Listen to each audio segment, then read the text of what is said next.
This is what happens when a man doesn't take care of nature. Though nature is unpredictable in itself, but man has wisdom on how to tame some effects of nature. Man cannot stop rain from raining because he does not plan. Even though we have cloud seeding that makes rain, but there are some instances that man cannot plan for it to rain or not. But man has been given wisdom by God to make sure that he puts in every precaution that is needed to tame the after effects of every nature or natural occurrence, be it earthquakes, be it floods. But what happens when a man doesn't take the needed precautions to make sure that when it happens, people are safe? This is what leads to the death of other human beings, because other human beings have decided to be gluttonous and they have decided that they will be safer but put the lives of other people at risk. This is what we are experiencing in the country of Kenya in the 21st century, 2024. Floods have taken havoc, destroying house after house, destroying street after street, destroying highway after highway, and taking victims with it, or taking lives with it.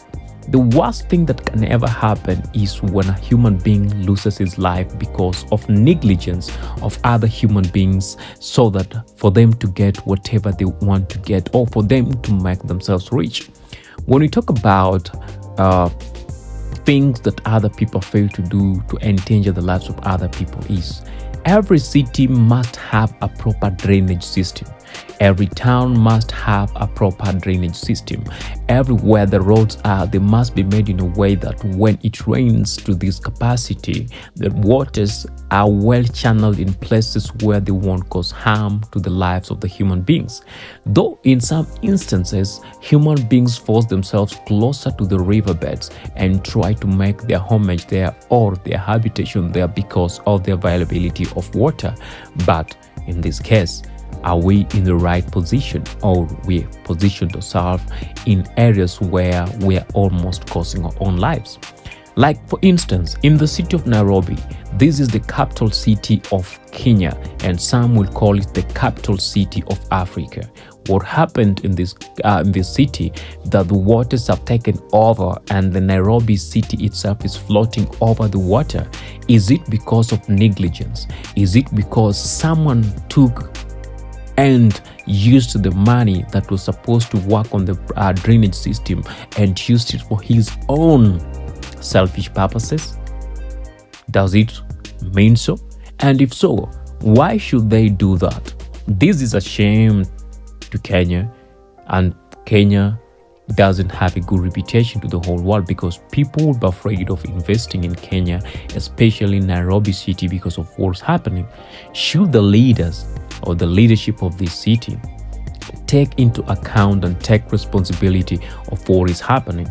But again, politicians are politicians, and politicians can say anything and they can do anything just to make sure that they're protecting themselves. Look at how people's properties have been submerged. These are cars of millions and millions of Kenyan shillings. Look at unto people sleeping on the rooftops, not of permanent houses, but rooftops of mabati houses that is also vulnerable to be swept away with water if the water continues to drain and wreak havoc. Who is safe and who is not safe? Are the lives of Kenyans safe in the city? Or are the lives of Kenyans at risk in the city?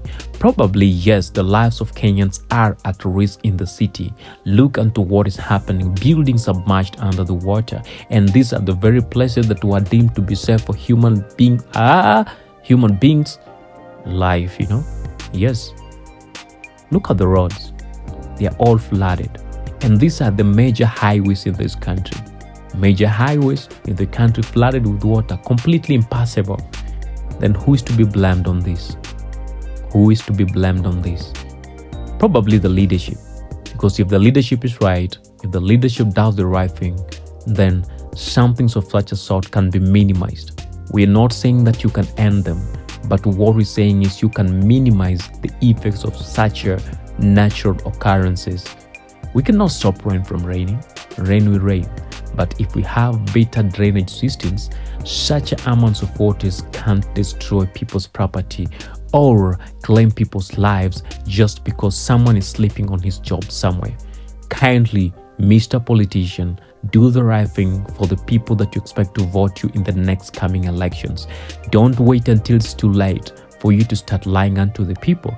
Look unto those who are sleeping on the rooftops of Mabati houses and their houses are completely submerged into the water. How much property have they lost? What is the government willing to compensate these people that have lost much? And does the government have the ability to do so? Or it's just promises after promises? Maybe there is something that is working on now. Let's see.